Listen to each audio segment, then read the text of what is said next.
I'm making this video in response to one that Vedek Drew made some time ago actually, which I will attach this to, about the innocence, about victims, about the lessons that can be learned. Apparently a friend of his said there is a lesson in every stone, and he did what I think many of us do when we see others suffering for no good reason,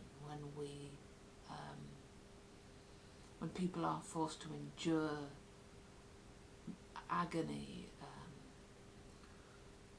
because of the actions of others through no apparent fault of their own.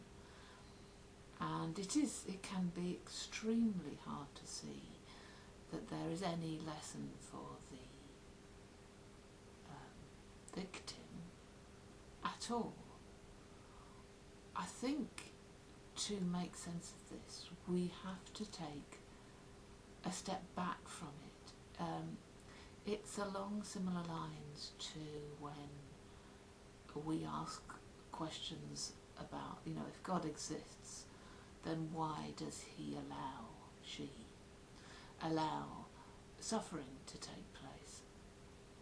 I think that's the wrong question, in the sense that, if we were automatons, or if we were creatures that had the right to absolute comfort, and that there was nothing other than that was of worth, then perhaps that would be a relevant question. But it's not. I don't think it is anyway. There are as many lessons to be learnt through suffering as there are through pleasure, often more. I've certainly learnt more powerful lessons when I've suffered than when I've been having a nice time. You don't need to address what you feel really when things are good. It's a question of adjustment, of making adjustments relating to one's life, one's circumstances, one's perceptions. So looking at this particular issue, I think, we can take it from various different angles. There are lessons to be learnt from every stone for us as a group of humanity, to ask ourselves what it is about human nature that allows us to, or some people, to do these things, and allows the rest of us to sit back and do remarkably little to prevent it, rather than throw our hands up in horror and say how dreadful, which of course doesn't change a damn thing. We can learn from these things. We can begin to change things. But if we don't begin to change things, if we don't change the systems that allow these kind of things to take place from their very foundations, rather than, kill the people that did it, which just perpetuates the whole thing, then nothing is going to change. So there is a collective responsibility.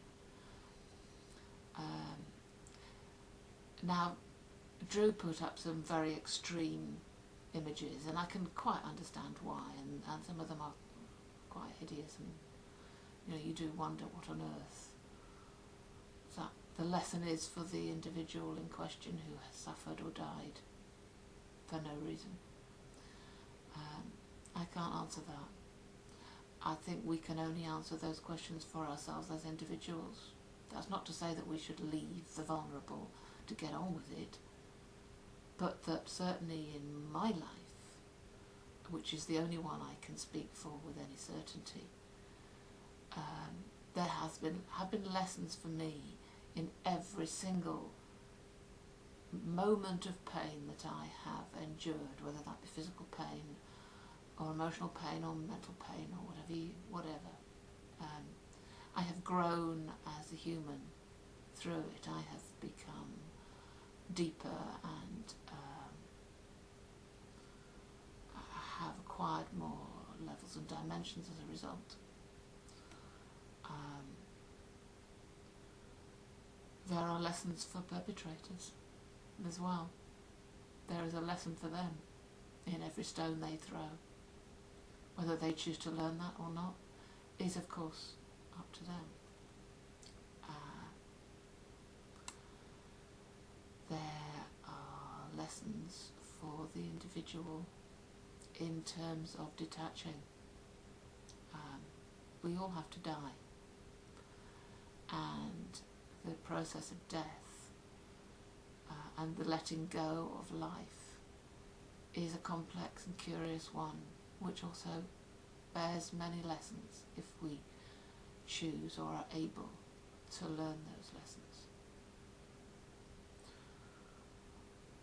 I don't know the answers to all these questions, but I do know that there's a bigger picture, I do know that there's a collective, and I do know that, how can I word this?